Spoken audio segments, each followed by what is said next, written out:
7:20 en el territorio continental ecuatoriano, buscando la verdad en la revista de Opinión Democracia a través de ExaFM, Democracia M y Democracia TV. Queremos saludar a nuestros siguientes invitados. Con gusto recibimos a la doctora Patricia Estupiñán de Burbano, editora general de la revista Vistazo, el doctor Arturo Moscoso, politólogo, director de la Escuela de Relaciones Internacionales de la UID, y el licenciado Lolo Echeverría, articulista del comercio y también un reconocido comunicador. Bienvenidos, bienvenida a Patricia. Bueno, una lectura de esta jornada electoral y los resultados. Conversábamos con uno de los encuestadores, decía que esto es producto, Francis Romero, decía que esto es producto quizás de una lectura preliminar. Ha logrado el voto duro del correísmo, casi se repite el techo. Si uno revisa las estadísticas del 2017-2021 en primera vuelta, alrededor entre el 31 y el 33%, y en cambio hay una figura nueva, un joven que irrumpe luego del debate, de acuerdo con los encuestadores, irrumpe, no tiene tacha política, joven, que se proyecta y logra mucho más que Guillermo Lasso en la primera vuelta, que tuvo el 19.72. Hoy él tiene alrededor del 24%. ¿Cuál es la lectura que hace de estos resultados? Patricia Estupiñán, muy buen día. Buenos días, Miguel. Un gusto compartir con Arturo y con Lolo. Muchas gracias por la invitación. La lectura es la siguiente. Yo creo que más del 50% de los votantes en esta elección son jóvenes. Y los jóvenes, ¿qué buscan? Buscan lo nuevo. Están cansados de lo político. Solo así se entiende que en Argentina alguien casi rayado sea el posible presidente, como es el caso de Milei. Y cómo se entiende también que en Chile irrumpió un joven. La gente busca, antes que el debate entre correísmo, anticorreísmo y todo, yo diría que esta elección refleja esa necesidad que ven los jóvenes de cambio, y que quien conectó con ese mensaje fue Noboa. Noboa, que pudo más. Le están dando un aspecto primordial al debate. Quizás fue un punto de inflexión. Habría que profundizar en ese estudio, pero en todo caso, en ese debate y en el resultado se ve que el correísmo mantuvo su base, que los demás, con excepción de Topic y Noboa, fueron vistos como los políticos de siempre. Y por eso se alternaron en las subidas y bajadas de los sondeos que teníamos Topic y Noboa. La muerte de Villavicencio fue un sacudón que le afectó inicialmente al correísmo, pero después muy hábilmente lograron recuperarse. Pero ahora estamos ante un escenario en el que está ese partido duro, con voto disciplinado, y está por otro lado una nueva camada de gente, los millennials, los centennials, que quieren un cambio y que no confían en la política, y que el que supo conectar con ese mensaje fue Daniel Noboa. Siendo millennial también, Otto fue percibido como político por su paso por la vicepresidencia, y eso explica cómo su candidatura se desinfló, que en los estudios iniciales le daban una buena posibilidad. ¿Y por qué va Noboa sobre Topic? Me parece que va porque Topic se percibió como monotemático. Todo lo que le interesaba era la seguridad. Y la seguridad sí es vital, pero también la gente quiere saber qué va a pasar con mi empleo, qué va a pasar con el día a día de mi vida. Y que tienen la esperanza de que Daniel Noboa ejemplifique eso. Ahora es bastante interesante el reacomodo de fuerzas en la Asamblea. De todos modos, Construye va a ir con un bloque muy, pero muy importante. Y ese es un homenaje a Villavicencio. ¿Por qué Cristian Zurita no tiene esa misma votación? Tiene un 16%, que es importante. No lo tiene porque no tuvo chance de que nadie siquiera le escuche. No tuvo acceso al debate, no tuvo acceso a fondos de campaña, y creo que la gente votó por ese sentimiento de indignación, pero otro voto, no sé si reflexivo, dice, no, pues no conocemos a esta persona porque no sabemos cómo es como una ánfora cerrada, una caja de Pandora, y quizá por eso no tuvo mayor votación. Esa es mi lectura. Es decir, Patricia, la asamblea no será la que se posesionó el 14 de mayo del 2021, en donde hubo la alianza evidente que fue la que dominó básicamente del correísmo y el Partido Social Cristiano. Hoy llega muy disminuido el Partido Social Cristiano y, como bien dice Patricia, también a lo mejor va a tener un bloque algo similar a Pachacuti en el 2021, que fueron de 27 asambleístas. Construye hoy incluso tiene mucho más que Yacu Pérez en el 2021. Tiene hoy, Construye como asambleístas en esta representación, Patricia. Así es. Y yo digo, ese es un voto en homenaje a la lucha valiente y al crimen horroroso que se cometió con Fernando Villavicencio. O sea, la gente dijo, aquí está, estamos indignados, votemos por Construye para la asamblea, no tanto por Zurita, porque en un día o 2 días de irrupción no se puede hacer campaña ni el voto endosarse tan fácilmente, pero el respaldo tan grande a Construye es una respuesta al crimen de Villavicencio. Bien, quiero dar la bienvenida a Arturo Moscoso, politólogo, director de la Escuela de Ciencias de Relaciones Internacionales de la OID. Arturo, ¿cuál es la lectura de este resultado presidencial que proyecta a la segunda vuelta el 20 de agosto? Buen día. Buenos días, Miguel. Gracias por la invitación. Un saludo a Patricia, a Lolo y a la audiencia. Bueno, primero el análisis de la votación del correísmo. Vemos que el correísmo mantiene sus porcentajes ya en 3 elecciones consecutivas. Eso quiere decir que no crece, pero tampoco decrece. También quiere decir que la candidata no le aportó nada nuevo al correísmo.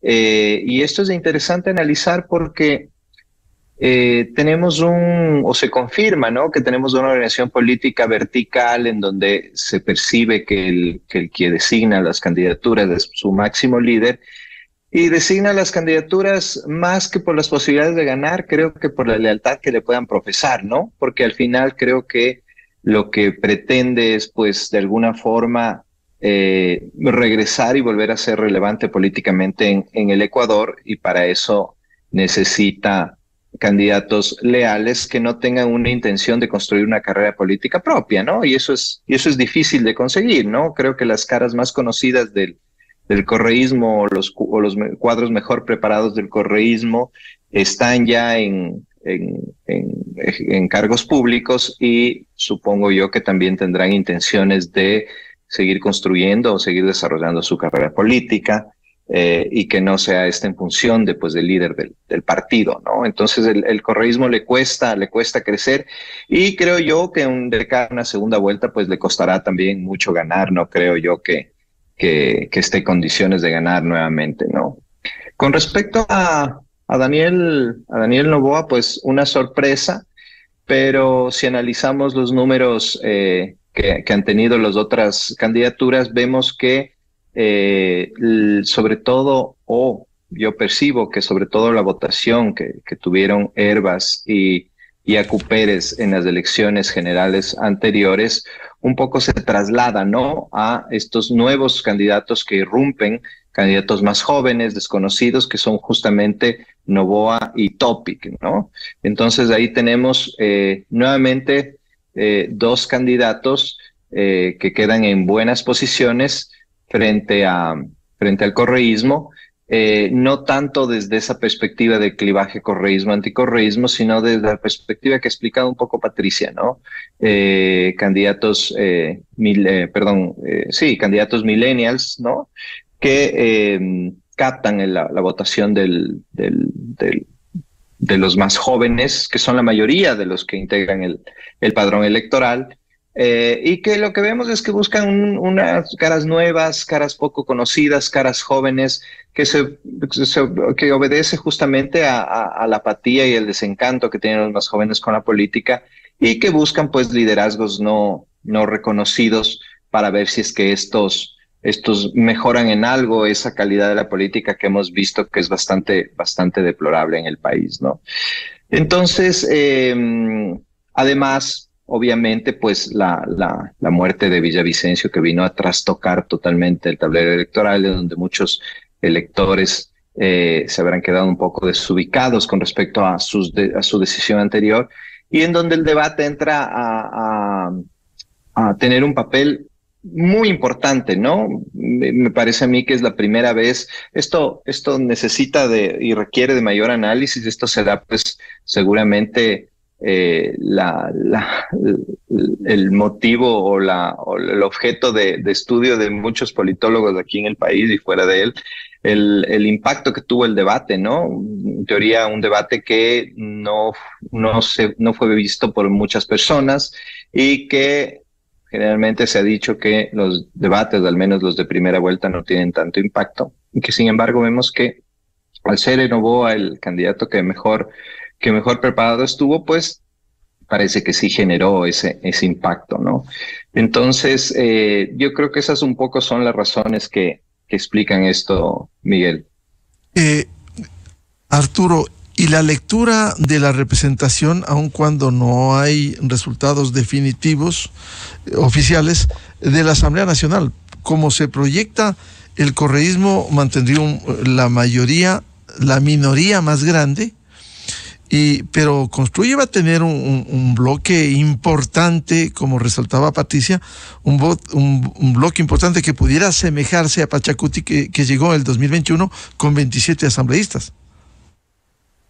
Sí, por supuesto, es interesante lo que ha sucedido en la Asamblea. El correísmo conserva su primera minoría, y Construye, pues, me parece a mí que va a quedar segundo dentro de la composición de la Asamblea. Y aquí me llama la atención unas declaraciones que hizo ayer cuando ya se declaró triunfador Daniel Noboa, que decía que no necesita a nadie para ganar la Revolución Ciudadana, lo que un poco descartaba cualquier acuerdo de cara a la segunda vuelta, lo que me parece un error y una precipitación. Creo que es importante no solo llegar a acuerdos de cara a la segunda vuelta, sino de cara al año y medio que hay de gobierno y pues, por supuesto, para las elecciones del 2025, si fuera del caso. Porque de todas formas, a pesar de que hay agrupaciones fuertes que van a tener un buen número de asambleístas, no va a haber ninguna agrupación que tenga un control absoluto de la Asamblea, y podemos tener el mismo escenario que hemos tenido hasta la disolución de la Asamblea con el gobierno de Guillermo Lasso, ¿no? En el que lo que presenciamos es un bloqueo. Si es que continúa, por ejemplo, la alianza entre el correísmo y el socialcristianismo, pues posiblemente ellos puedan construir una mayoría que bloquee cualquier iniciativa del Ejecutivo, ¿no? Justamente porque con el correísmo va a ser muy difícil llegar a pactos o acuerdos, porque su intencionalidad es clara, es ganar el poder nuevamente para la impunidad, ¿no? Entonces, sus acuerdos probablemente sean siempre o incluyan siempre el tema de la impunidad para sus principales líderes, ¿no? Entonces, creo que me parece igual poner un poco la posibilidad de llegar a estos acuerdos. De cualquier manera, Arturo, el socialcristianismo no tendría esa representación que sí la tuvo cuando llegó con más de 15 asambleístas en el 2021. Hoy tendría mucho menos por la votación aún preliminar que se refleja. Ellos están mucho más abajo con el tema de asambleístas. Le resultaría difícil, como bien dice Arturo también, para el correísmo articular alianzas, no así Noboa, que pudiera tender alianzas. Si no va a tener mayoría en la asamblea, tiene que hacer acuerdos políticos para lograr esa mayoría, Arturo. Sí, por supuesto, ¿no? No se trata solo de ganar las elecciones, que yo creo que sí es probable ganar las elecciones como están las cosas ahora para Daniel Noboa, ¿no?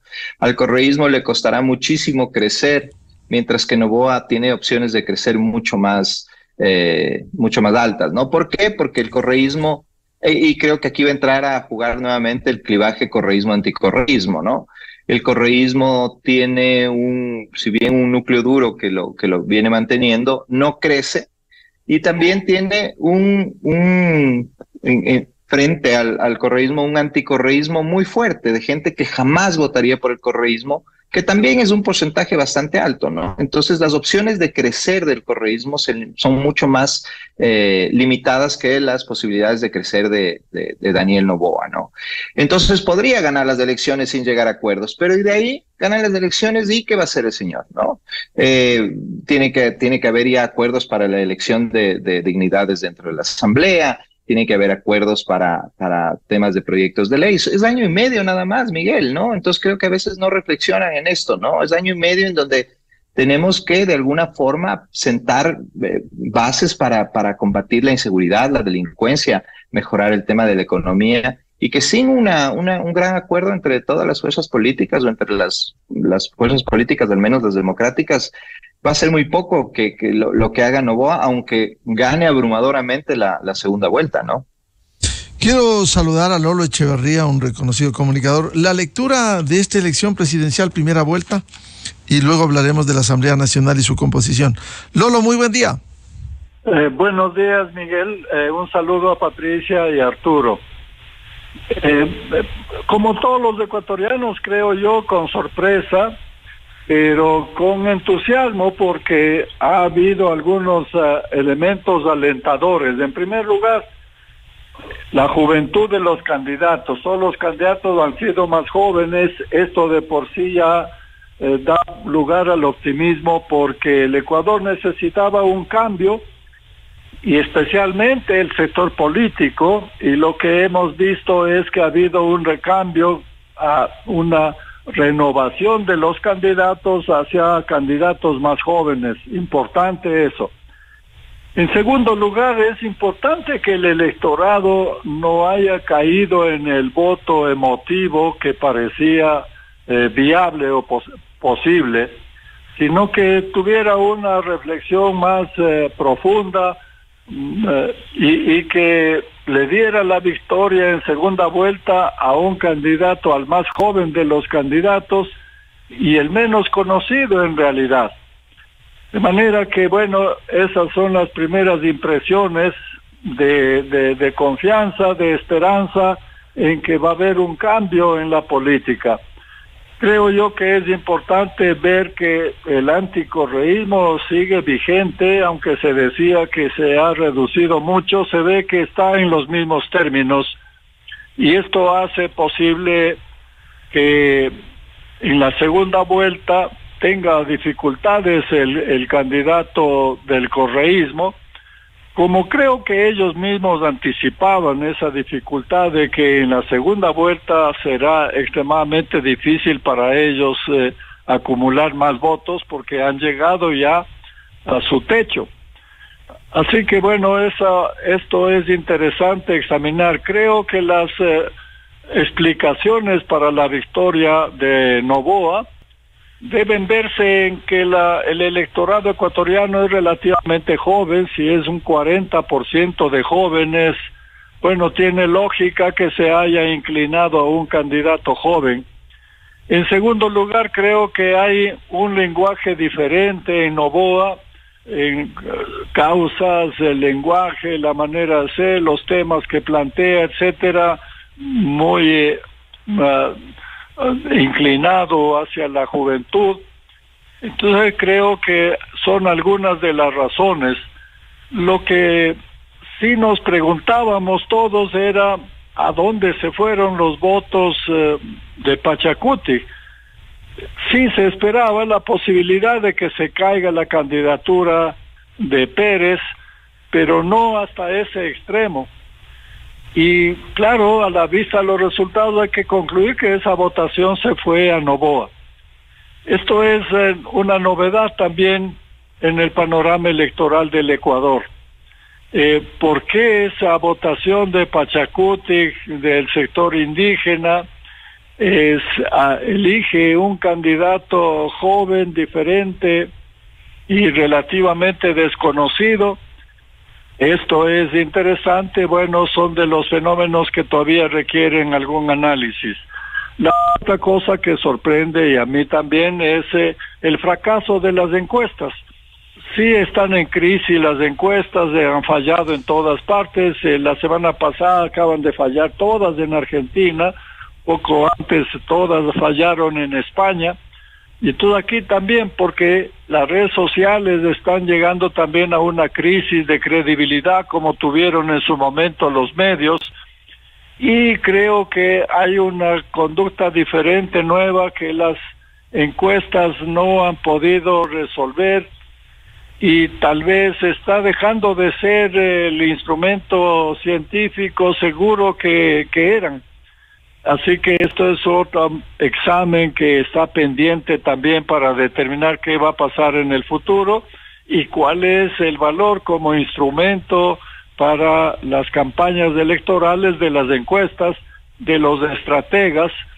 Así que también ellos estarán perplejos, los estrategas me refiero, y tratando de asimilar las novedades que se han producido. Y me imagino que las declaraciones a las que aludía Arturo demuestran en el candidato Daniel Noboa una especie de exceso de confianza, o el peligro más bien de un exceso de confianza. Contra todas las posibilidades y contra todos los pronósticos ha tenido una victoria importantísima electoral, y eso le puede dar un exceso de confianza para la segunda vuelta. En todo caso es previsible que le sea relativamente fácil sumar los votos o la mayoría de los votos de los otros candidatos, y con eso tiene, bueno, un camino muy expedito para ganar la segunda vuelta, Miguel. Lolo, y el tema de la composición de la Asamblea Nacional, ¿cómo ve en estas condiciones? Bueno, creo que está más equilibrada que la asamblea anterior. Y en ese sentido, bueno, es fácil, es claro que va a tener un bloque importantísimo, el correísmo va a seguir siendo la primera minoría, pero los otros bloques importantes que hay, es previsible que se sumen a Noboa y en ese sentido se equilibre la asamblea. Y que ninguno de los dos candidatos que puede ganar la segunda vuelta tenga asegurado el control de la asamblea, que tenga necesidad de hacer acuerdos, de establecer compromisos para poder tener el apoyo de la asamblea en el gobierno, Miguel. Consecuentemente, ¿cree Lolo que será más fácil en el escenario de llegar a la presidencia para Noboa conseguir una mayoría, sin el correísmo, por cierto, antes que el correísmo con el resto de fuerzas, como por ejemplo con Construye o con el propio ADN que respalda a Noboa? Sí, me parece así, claro, porque no creo que los electores de Zurita o de Villavicencio vayan a sumarse a la Revolución Ciudadana, que es su enemigo natural. Entonces ellos se irán con Noboa, a menos que tengan un rechazo o errores graves, ¿no? Sí creo que va a estar más equilibrada la asamblea, y en ese sentido van a echar mano también de las enseñanzas que nos ha dejado la anterior asamblea y no cometerán los mismos errores. El error fundamental de Lasso fue enemistarse con todos los bloques, con todos los líderes, y eso le dejó solo y en una desgracia política. No creo que ningún candidato vuelva a cometer ese tipo de errores. En ese sentido, bueno, será más fácil negociar y hacer viable, digamos, el apoyo de la Asamblea, por lo menos para los principales proyectos del gobierno. Vuelvo con Patricia Estupiñán. Hay otros dos hechos que el próximo gobierno, más allá de quien sea elegido el 20 de octubre, va a recibir un problema, un país en condiciones complejas en lo económico, ya seguramente con esta decisión del sí sobre el Yasuní y el Chocó Andino, sin menos recursos, ya con un déficit que crece en la caja fiscal, por un lado, y por otro, el advenimiento del fenómeno del Niño. Los científicos dicen, viene porque viene. Lo que no se sabe si será leve, moderado o fuerte. Es decir, esto le va a demandar también al nuevo presidente o presidenta, primero, a buscar acuerdos, y segundo, a buscar recursos en esas condiciones, Patricia.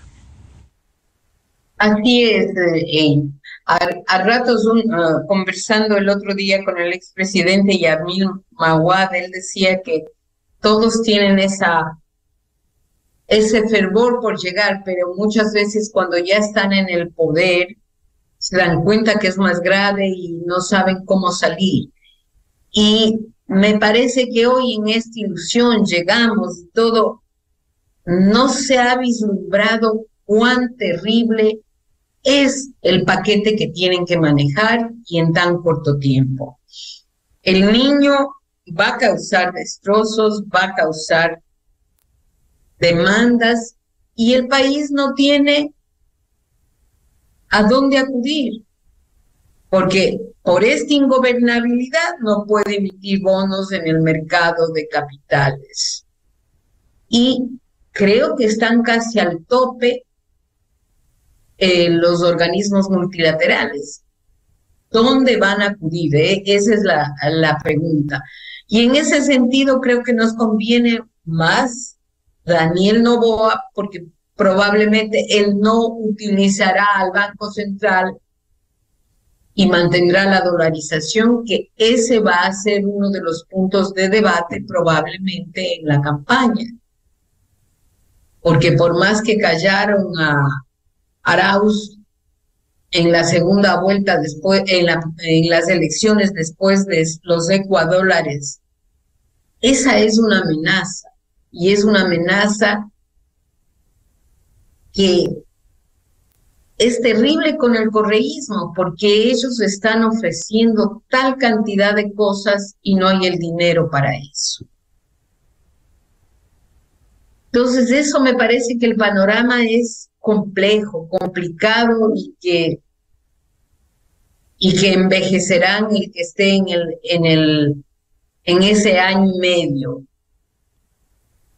Noboa parece bien estructurado, no sé si tendrá el vigor para ese shock que se le viene. Esa es la gran interrogante y tal vez lo único que gira en torno a su juventud, pero a lo mejor, como son los jóvenes, puede ser más recursivo, mientras que muchas veces los candidatos que ya no son tan jóvenes son como los viejos perros que no aprenden nuevos trucos y en consecuencia no piensan fuera de la caja para encontrar soluciones. Entonces me parece que sí, se viene un tiempo complejo y se vienen muchísimas demandas y que desafortunadamente los que más ofrecen son los que se desgastan más pronto. Si no, veamos el caso de Boric. ¿Y cómo ve, Patricia, la perspectiva de esta segunda vuelta? ¿Cómo ve ventajas, desventajas para los dos finalistas? Yo creería que coincido con Lolo y con Arturo. La revolución ciudadana tiene un techo y además de ese techo tiene un negativo de todos los anticorreístas que nunca votarán por ellos, que también son importantes y que ese voto seguramente, con vergüenza o no, se irá a Noboa. Entonces yo sí le veo, además, este hecho de que Noboa es la sorpresa, eso despierta entusiasmo, despierta esperanza, y habrá muchos que se inclinen por él. Entonces yo sí le veo con mayores posibilidades a Daniel Noboa. También es interesante que al correísmo lo que le da el triunfo, si uno lo analiza por provincias, es Manabí. Entonces, porque en la sierra, cuando se preguntaba Lolo, ¿dónde fueron los votos de Pachacuti? Fueron a Noboa. Noboa gana en las provincias de la sierra. Aunque claro, esas provincias no tienen tantos votos como en la costa, pero Noboa también tiene votación importante en la costa, salvo en Manabí. Entonces, me parece, yo no veo dónde va a crecer Luisa. No lo veo. ¿En qué provincia? Todo el oriente votó por Villavicencio, ese oriente no va a votar por Luisa. ¿Dónde va a crecer? Entonces yo sí le veo, y en la sierra solo Imbabura vota por Luisa. Entonces yo le veo mayores posibilidades a Noboa que a Luisa.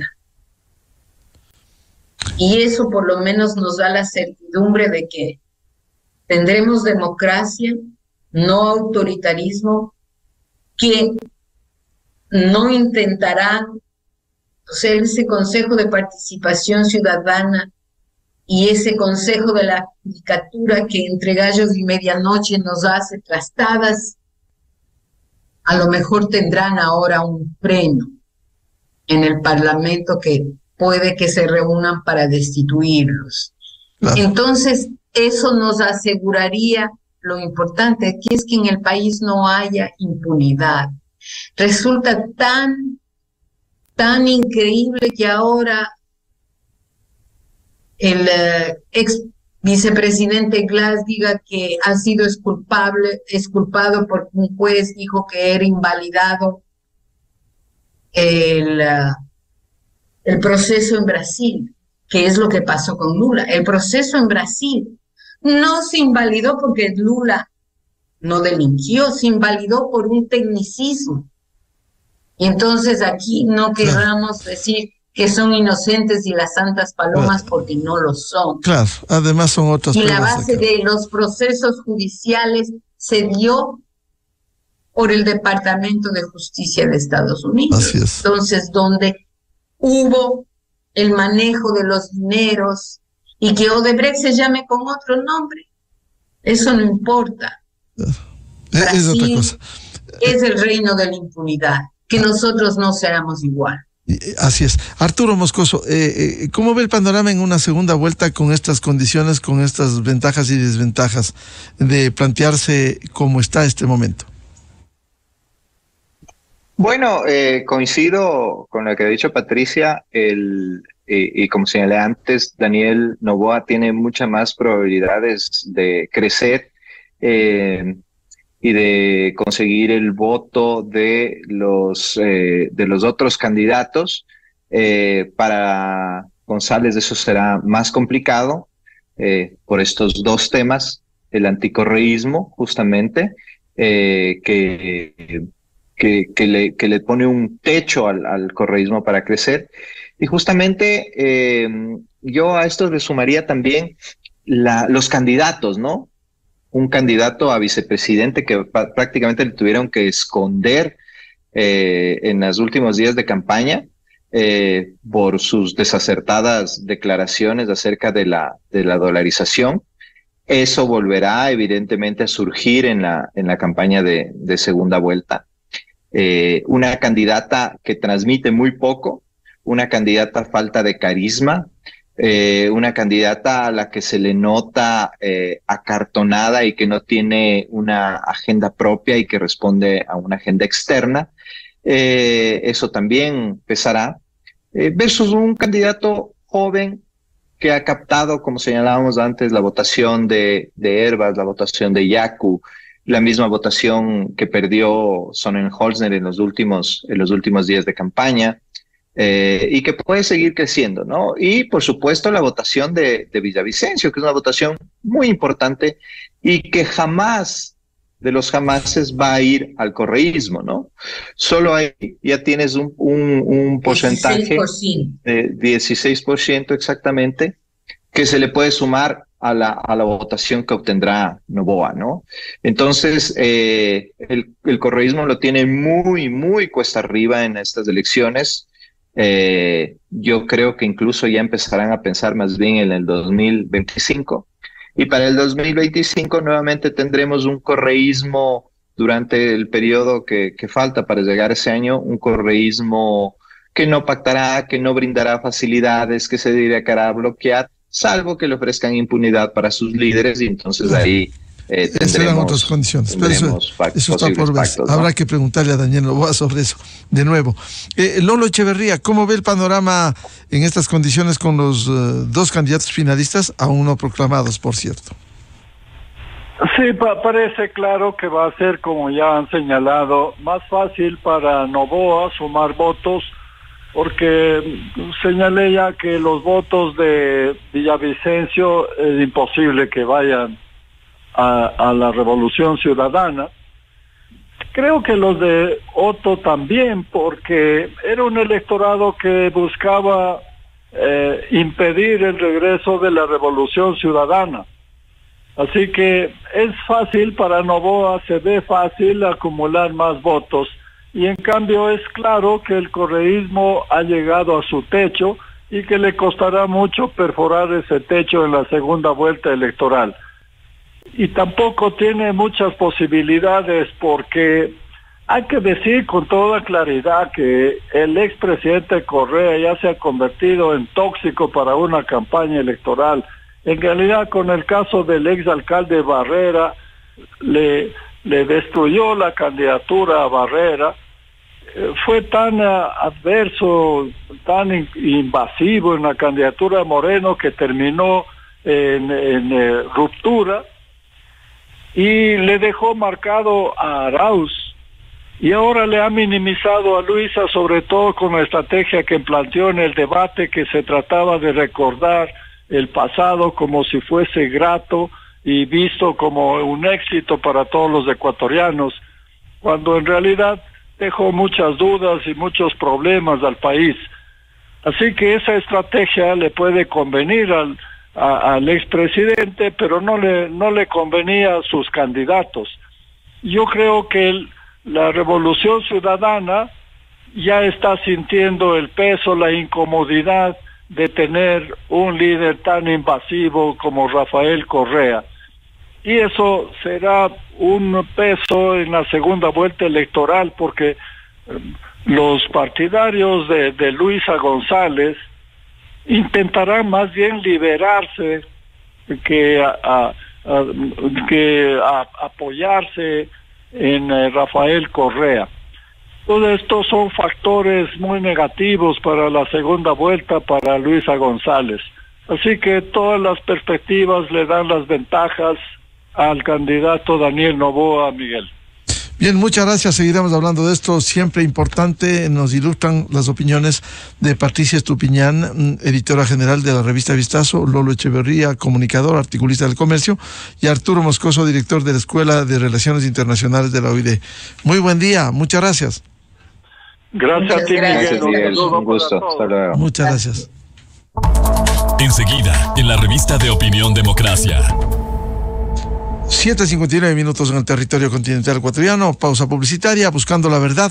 Ya volvemos. Tenemos previsto un diálogo con Polibio Córdoba, presidente de Sedatos, sobre su mirada a estos resultados electorales. Desde 1984 con Gonzalo Rosero. La revista de Opinión Democracia. Siempre líderes, siempre confiable.